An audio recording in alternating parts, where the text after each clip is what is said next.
To ask you this, if labor law were a personality, how do you describe it? I would say that it is a funny person, very interesting, but that also has like kind of a strong personality in the sense that it doesn't play around. It wants like real attention to the details. Every legal system, the stories which we'll be discussing. Laws in textbook are abstract. Several jurisdictions, mainly in the US, there is employment at will, which means that you as an employer can decide anytime when to have someone leave in the company, to let them leave. But in Mexico, we have a principle of job stability. Employees can be poor performance. How do terminations, generally work under Mexican labor law? In Mexico, the law establishes that the employment relationship can be terminated by mutual consent of the parties, or because the employee has incurred in a cause of termination. The mutual consent, it means that either it was the employee, the one who decided to leave the company, or maybe you as an employer need to separate someone, but you need to get into a mutual termination agreement.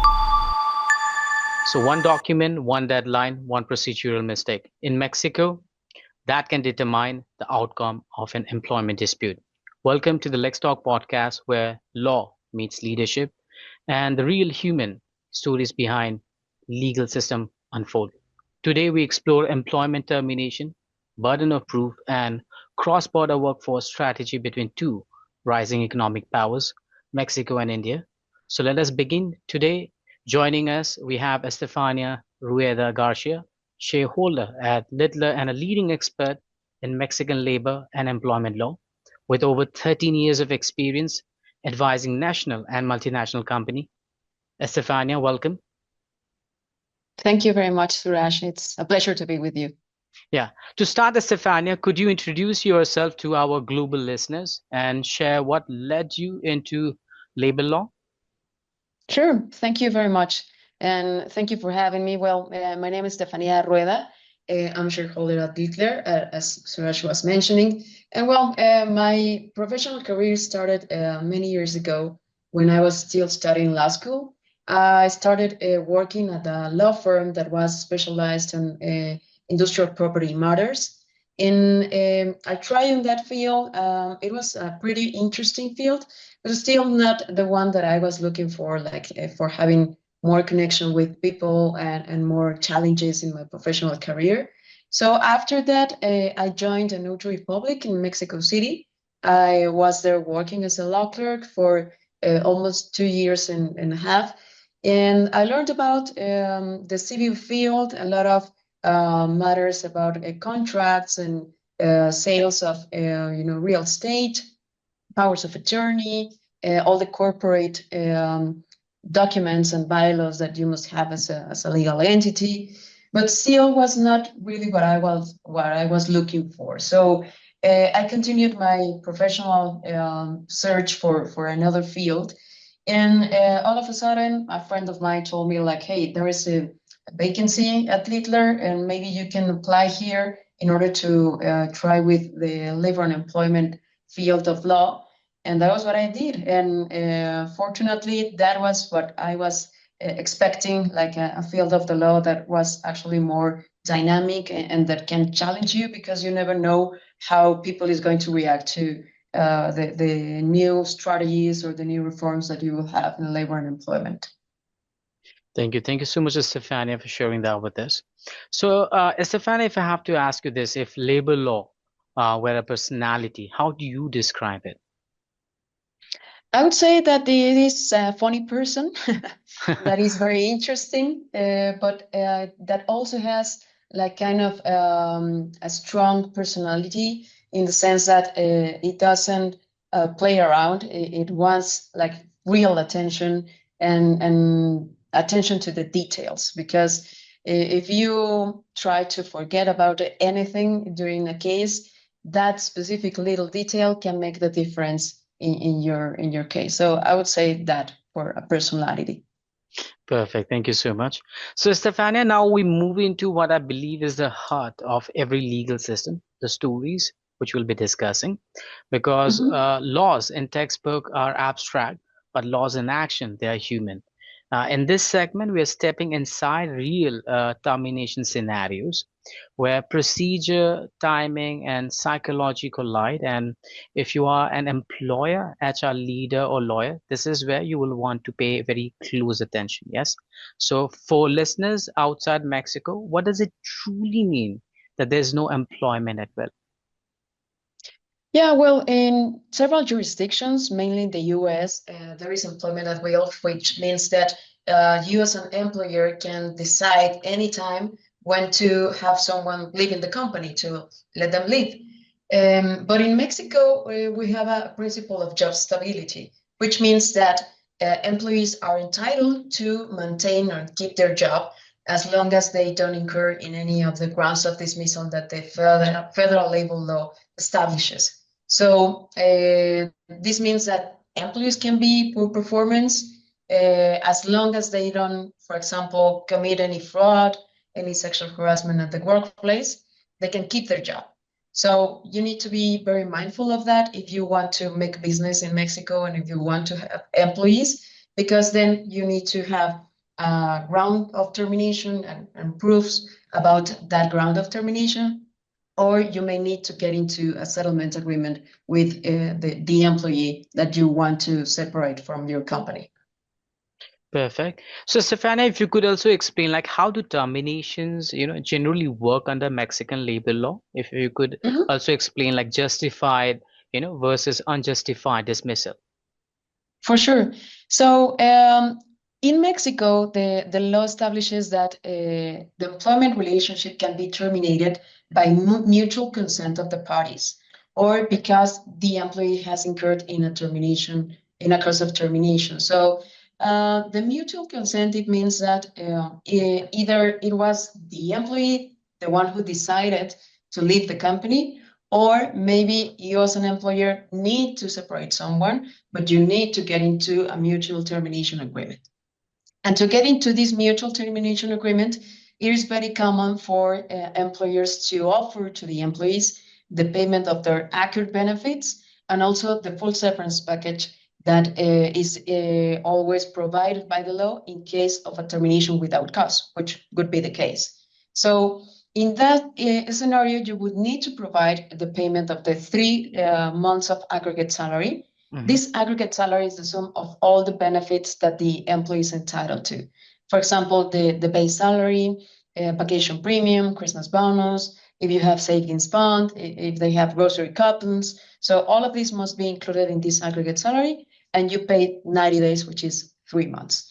And also, employees are entitled to the severance of 20 days of aggregate salary per every year of services that they have been having with the employer. So that's another part of the severance. And finally, the law provides also a seniority premium, which is equivalent to 12 days of salary per every year of services. However, this amount usually is lower than the severance payment because the salary that is used for purposes of the seniority premium is capped by the law to twice the minimum wage. So this limits a lot the amount to be paid under this concept. So whenever you have no reason to terminate the employee, you offer this full severance package. And commonly, the employees say, okay, as long as you respect this amount that you are supposed to grant me according to the law, I can agree on the terms of the termination and sign this mutual termination agreement. So that's on one side, because the law does not provide a way to document a unilateral termination by the employer whenever the employee has not committed any misdoing. So on the other hand, if the employee has committed a cause of termination, then that's another type of separation in which the employer must provide to the employee a termination notice that must detail all the circumstances that led to the separation. And of course, the conduct must be something that the law establishes explicitly as this ground of dismissal. And we need to include there all the legal bases that led us to this separation. And it is important to mention the law only provides 30 days as of the employer knows about the misconduct in order to carry out the termination for cause. If we exceed this statute of limitation, then automatically even if we have all the evidence to demonstrate the cause of dismissal, the termination is going to be considered as a wrongful dismissal, and we will need to pay all severance package. And if we go to litigation, employees may also be entitled to back wages for up to 1 year, and the interests in case the litigation goes beyond 1 year. So it's something that is very important for employers to take into account, because otherwise you may face a very high-level litigation in Mexico. Well, that's a great insight, Estefania, that you have just shared with us. Many people do not know about their right, and this is a great, learning from them too. So, Estefania, if you can, walk us through a case where a termination, became legally complex for you as a lawyer and for the company too. Yeah, well, it's not a case in concrete, but like a mix of many examples that can create this kind of difficult litigation. For example, if you have a clear cause of termination, which is fraud, maybe committed by, I don't know, someone that is in the Treasury Department or in the Finance Department, and you have all the evidence to link that individual in particular to the misdoing. For example, I don't know, approving certain vendors that are having conflict of interest or receiving payments from vendors, something like that. And imagine we have this evidence of the vendors providing bribes to this individual, and they having maybe a friendship, or they are relatives each other. But the fact that, for example, a company has elapsed this statute of limitation of the 30 days, and even though we have strong evidence to link this individual and maybe even to file criminal charges against them, can lead us to an unlawful or wrongful termination, and can lead us also to losing the case. So if besides this, for example, the termination was held out of time, and also without providing this termination notice directly to the employee or through the labor court, or when we answer the complaint, we don't also establish in the defense that this person committed these misconducts, then we can also limit our risk, because actually we are giving the employee everything to say, well, there was no grant of dismissals, so we need to pay you the full severance package and the back wages. So it is very important to be really aware of those times, of the evidence that we need and the process that we need to follow, because otherwise you will face high-risk litigation. And we understand the frustration of many employers saying, hey, this person committed fraud or robbery or harassment, and I still have to pay him. And we understand that. But at the end, we cannot contradict what it is already established in the law. And we need to follow those requirements and those processes. Thank you. Thank you so much, Estefania. So whenever you're going through, such cases, so while advising any company that is going through such complex litigation process, are you thinking like litigation strategy, or you think long-term organizational impact, that case will have on the organization? Yeah, I think that we need to take into account both sides, because yes, it is important to have a strategy for that specific case, but there may be some controls and some internal processes and policies that we can enhance in the company in order to prevent this to happen again. So we try always at Littler to advise our clients not only in a concrete case, but also to provide them with tools that can help them in the future to avoid these kind of situations. And what are the most common mistakes that employers make? Can you also highlight those mistakes here? Yeah, I would say that not having the proper documentation for, first of all, for having the evidence on a ground of termination, mainly, for example, having acknowledgement of receipts of policies, internal processes, handbooks, anything that can help us to prove with the labor court that the employee knew about his obligations as part of this process or in this position. Another type of mistake is saying, like, I terminated this person for cause. And when we ask them like, and you provided the termination notice, and they tell us like, no, I didn't. So there was a cause of termination, but you didn't follow the procedure that is established in the law. So we cannot sometimes defend that because there are criteria that says that you need to provide beforehand this termination notice. And the other thing is about the statute of limitation. I know that maybe insisting a lot on this, but if you fail to comply with this statute of limitation of 30 days, at the 31st day that you had knowledge about this misconduct, it's already a wrongful dismissal and you need to pay everything. So that is why it is so important that once you as an employer receive a concern or a report that something may be going bad and something is irregular in your company, you need to address that concern immediately and investigate thoroughly and really promptly in order to see if we can gather everything during this 30-day period and have compliant and be compliant with this procedure of the law of termination notice and everything, because otherwise you will face litigation, and believe me, you don't want to go that path in Mexico. So I would say those are like the main mistakes that we face in this kind of challenges. Thank you so much, Estefania, for guiding us through Mexican labor laws, and it's truly amazing to hear your insight on it. So now we'll be walking into our next segment where we'll be discussing the psychology of a lawyer. Yes, now we shift from the courtroom to the mind, and because behind every legal argument is a human being making judgment calls, and termination cases are not just technical, they test ethics, resilience, and emotional discipline. So, in this segment, we explore what it feels like to practice labor law at the level of responsibility. So, how do you balance empathy for employees, Estefania, with objectivity for employers? Yeah, I think you need to be very ethical and be mindful of your own values and what the law states.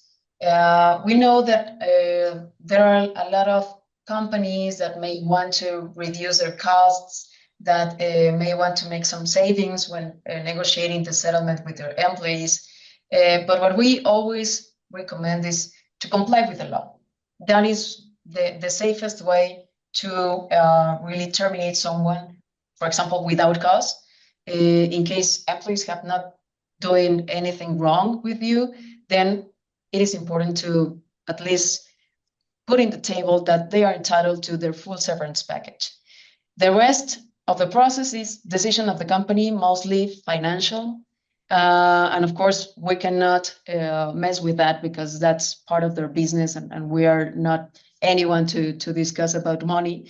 But Right. of course, at least in the very beginning, our advice is always do the correct thing, do what it is ethical, do what it is legal, because if you're not doing this, then you may face some certain risks. For example, if you don't want to offer to an employee who has been a good employee the full severance package, then the risk that you may face is that this person is not going to accept a settlement agreement, is not going to sign a mutual termination agreement, and is going to file a conciliation with the labor center, and later it may file also a wrongful dismissal complaint.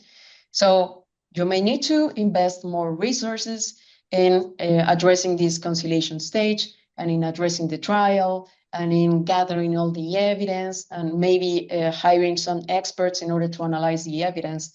So even from a financial perspective, doing the right thing, it's cheaper, not only the correct thing, but cheaper to the company. So I would say that's the way that we at Littler do things and try to get our clients through the correct path. That is great. And Estefania, do you think is like a conflict usually driven by bad intent or poor communication? What are your thoughts on it? I think it's 50-50. Of course, there are people that like to break the laws and look the loop in the law in order to abuse from that and create certain conflict that can get a benefit from them. But sometimes there is also lack of knowledge from employees on what they are supposed to do, and that is what triggers the conflict between the employer and the employee and can create this termination scenario. So I would say it's 50-50.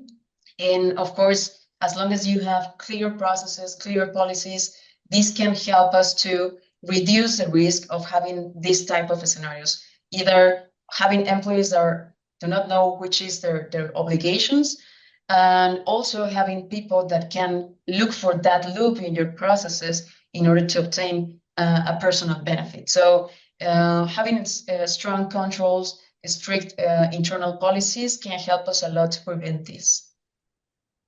Perfect. Thank you so much, Estefania, for that. And is labor laws about preventing chaos or more about managing power? What do you think about it?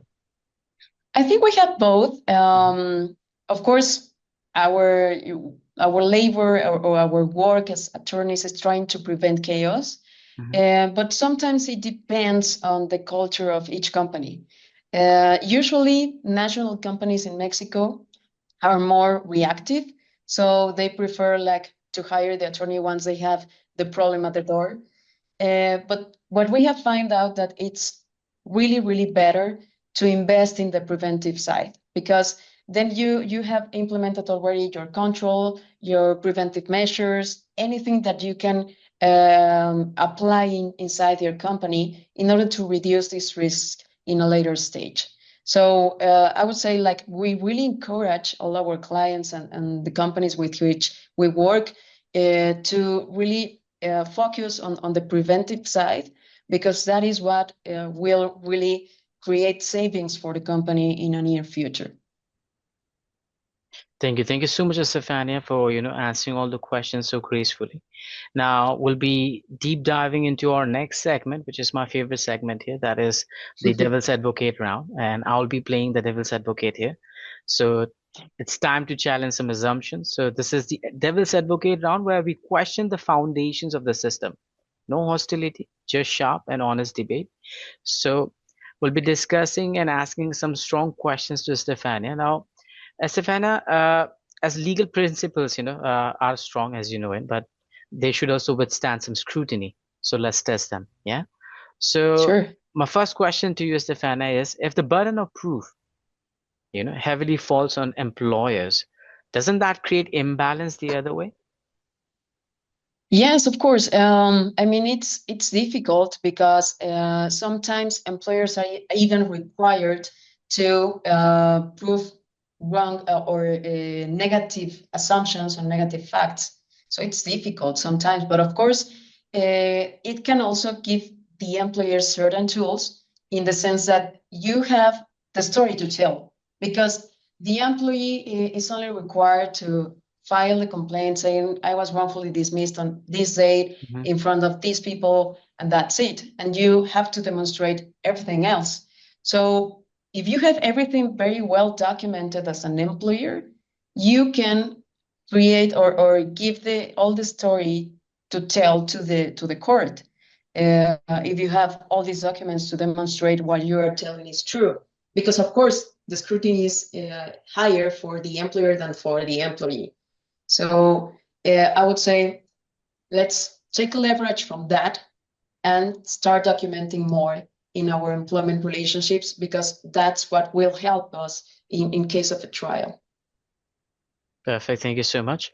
And Estefania, are lawyers sometimes just strategists who win on technicalities rather than truth? What are your views on it? Yeah, in the past, I could say that you could win because of technicalities. But right now, the labor courts are actually like giving priority to finding the truth, the real truth of what happened in this conflict between an employer and an employee.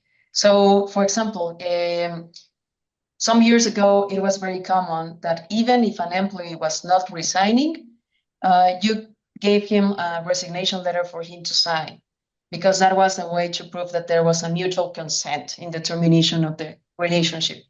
But nowadays, there are certain criteria from the Supreme Court establishing that it is not something that we can believe that employees are the ones that are signing resignation letters if the wording is full of words that they don't even know their meaning, or in a language that it is very technical and having legal basis. If we are talking about an employee that maybe is a blue-collar employee in a factory.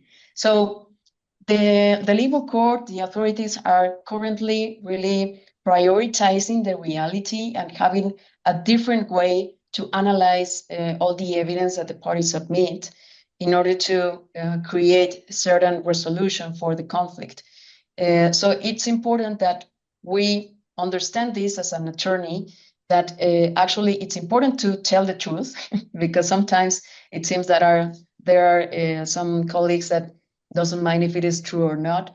But we need to tell the truth and to have it very well documented, because it's not just he's saying and my saying, but what about the evidence? What do you have in order to demonstrate that your version is the one that actually happened and not the one that the plaintiff, for example, is trying to allege in the complaint? So I would say nowadays it's about reality, but you need to have evidence that actually this happened. As you say, documentation is really important. So, Fana, if paperwork determines outcome, does that mean documentation matters more than reality? Is that the case here? Not always, because it needs to be like consistent with all the context of the case. So we need to have the background being consistent with whatever we have in the document. So if we have, for example, an employee that actually resigned, well, it's better to have him freely establishing the wording that he wants for the resignation letter. And maybe we can accompany this with an exit interview telling us what happened, why he's leaving the company. We can accompany this also with a services certificate in which we granted him also the document stating in which days he was providing services for us. And all these documents can help us to demonstrate to the authority like, hey, it was not only a resignation letter that, for example, the company created a template and he filled in.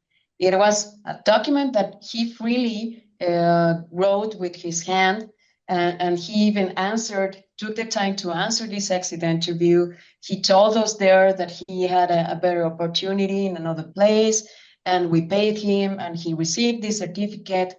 So all the termination process was handled in very good terms, and that is how I am demonstrating this to you. So it's a lot of things documented, but that makes sense with the background of the case. And of course, you need to analyze on a case-by-case basis in order to check what can help us and what cannot.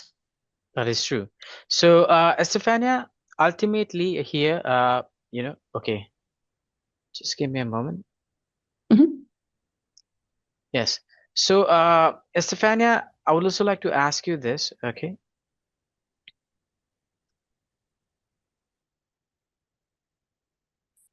Are strong employees protection ever misused? Yes, I think it happens also a lot, unfortunately. The federal labor law is very protective about employees. And this is a protection that for many, many years has been misused or abused by people. We had cases even in which candidates to employment that have accepted an offer of employment, they don't show up even to the first day of work, and they still face or file a complaint for wrongful dismissal. There is people that their way of living is that only accepting job offers and then filing lawsuits against the employers. So unfortunately, this happens a lot. And that is why we need to invest in preventive measures as employers, so that we can be very clear that as an employer, I am compliant with the law. And if we face this kind of litigation, these kind of claims, we have means to challenge that kind of allegations. Thank you. Thank you so much, Estefania, for that. So ultimately, is labor law about justice or social stability? What is it? I would say that at the beginning, when the law was enacted in 1970, it was about social stability and having more balance between employers and employees. But nowadays, with all these changes that have been in the technology industry, in social media, I would say that we have found mostly the balance between these two factors, the employers and the employees. And nowadays, labor and employment justice is more about justice, real, about reality, about what happened actually in the facts, and not only legal technicalities, but stating the truth in labor litigations. So now we'll be deep diving into our next segment, that is law across borders and global strategy. So Stefania, my first question to here is that you understand that legal systems do not exist in isolation. They shape investment, hiring strategies, and cross-border expansion as well. And Mexico and India are two major emerging economies with growing influence in manufacturing, technology, services. Uh, Understanding each other's labor system isn't just academic; it's also strategic. So, if you can discuss how these two countries can come together, you know to make use of the workforces from each other's countries. Sure. Well, I think that in this case, both countries have a lot to offer to each other. In the side of technology, for example, of course, India has a lot of progress and development all the time. And Mexico is having this kind of development since, I would say, 15 to 20 years ago. So I think that maybe we can learn from India on how to develop those strategies to continue developing technology, to continue with the technological progress in Mexico. And at the same time, of course, we can also offer a lot in terms of manufacturing processes on the nearshoring that we have currently with the US, even though we know that there have been a lot of changes in the economy between Mexico and United States. At the end, we are closer, and that position, that geographical position, helps us a lot to create more business between the companies and with companies from other regions. And we know this because in the past we were about to have a international treaty, the Trans-Pacific Partnership, which included also India. And I know that this can still be something that can work out if we identify which are our strengths and what can we offer to each other. And I think that makes sense, total sense, to have a real connection between India and Mexico in the part of technology and in the part of trade. Well, that is really great, Stefania. We'd love to see that, happening, because as I've already, I always say that Mexico and India are like sister countries. We share a lot of things which are similar to each other. And it'd be amazing, to see these two countries using their each other's labor force, for creating something really good. So, Stefania, now we also love to discuss here, like, how does Mexico compare with the US or Europe in terms of, like the termination protection? If you can discuss that as well. Yes, of course. I mean, mostly the US does not have this level of protection for employees in case of termination, other than California, that is more friendly for the employees. The rest of the country in the US, it's very working in an employment at will basis. And Europe, although they have certain protections in some jurisdictions, for example, in France or in Spain, the protection that the Mexican law provides to employees right now, it's higher, and I know that it's going to be always a challenge for foreign investors to see like something convenient to establish a business in Mexico because of this type of protections. But what we also say to these kind of investors is like, hey, if you behave well, if you comply with the law, if you have these preventive measures in place, you don't have nothing to worry about it. So there are ways in order to make this business something feasible, something that can be profitable, and don't be afraid of investing in Mexico, because we have a lot of things to offer, including very good employees and good environment in terms of commercial and trade with other countries. So would you say that legal predictability, plays a key role in attracting foreign investment? Yeah, I would say that's part of the things that foreign investment is always looking for. Something that can be reliable, that you have authorities, that you have laws. And we know that in the world we are facing a lot of changes. We have seen just a couple of months ago what happened in Venezuela. There are changes going on in Colombia. And now we have a new way of government in Mexico, which we understand that maybe something that is still very new, and we need to know how it will work. But I'm sure that in the near future, everything is going to be, again, stabilized, and we will have authorities that can say and interpret the law correctly. Thank you. Thank you so much, Estefania, for sharing that insight. So, Estefania, if India, Indian businessmen, they had to invest in Mexico. So, what would surprise the Indian employers the most about the Mexican labor law? Yeah, well, in my experience, it's this part of that there is no employment at will, and the protection that employees have upon termination of the payments that you need to make employees when you terminate them without cause. And the other hand is profit sharing. Profit sharing is a constitutional entitlement for all employees in order to receive a part of all the profits that the employer has generated during the fiscal year. So this is something that not all countries have. I would say just a couple of in Latin America, but for sure it's something that always surprises our colleagues in other countries. And that was really surprising. Thank you so much, Stefania, for that. So now we'll be getting into our next segment, which is an interactive fun segment here. And we have debated a lot, we have analyzed a lot, we have challenged the system too. So now it's time to breathe some fresh air. Yes. So this is our interactive segment, Stefania. Well, you'll have to be, giving some quick answers here. And we'll be, discussing a lot of myths, personality reveals. Yes. Because even labor lawyers deserve a little rapid fire fun. Yeah. So we'll be discussing here law, myth, or fact. Okay. So my first question here to Stefania is this: that employers always lose termination cases in Mexico. Is that a myth or a fact? It's a myth. At the end, we always have a way to demonstrate what happened actually. And of course, if you have good attorneys, you can find out the way.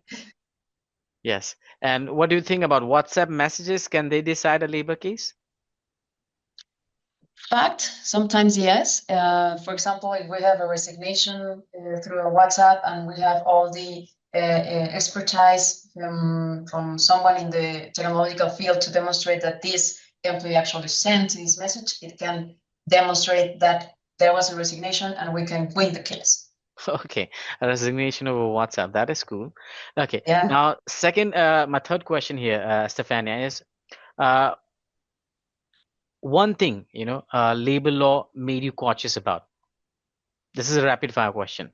Yeah, emails. Okay. Totally. And worst legal TV cliche that you have been through? Surprise evidence? That never happens. Okay, perfect. And if Mexican labor laws were a person, what it would be? Very disciplined and protective. Right? Coffee or courtroom? Coffee first. Okay, so now we come to the end of our session here. Yes, we have explored system, psychology, and global strategy. And now let's close with some perspective. After years in labor law, what is one truth, Estefania, that has taught you about life? That you have to hear both versions, both parties always, and that there is no one that can be totally bad or totally correct about one thing. Sometimes you need to be very receptive in order to find the way out of a dispute. And that's the best way to solve a conflict, to hear both parties and check how we can meet in the middle. Thank you. Thank you so much for that. And Stefania, what advice would you give your younger self in law school? I would say to try to absorb as much as possible from the practice, more than from the theory, because sometimes the field is what really helps you to grow. and teach you a lot more than just the books. Perfect. And in one sentence, Estefania, what defines a fair termination? Clarity, legality, and respect. Okay, that sounds great. So, Estefania, thank you so much for this thoughtful and dynamic discussion. Today's episode showed us that employment termination in Mexico is not merely a managerial decision, it's a structured legal framework shaped by evidence, preparation, and institutional philosophy. And as Mexico and India continue strengthening, economic ties, understanding each other's labor system, you know, and it will surely become a competitive advantage in the coming future. And if you have enjoyed this episode, subscribe, share it with your colleagues, and join us next time for another global legal deep dive. Until then, stay informed, stay strategic, and stay curious. Thank you so much, Estefania, for your wonderful time today.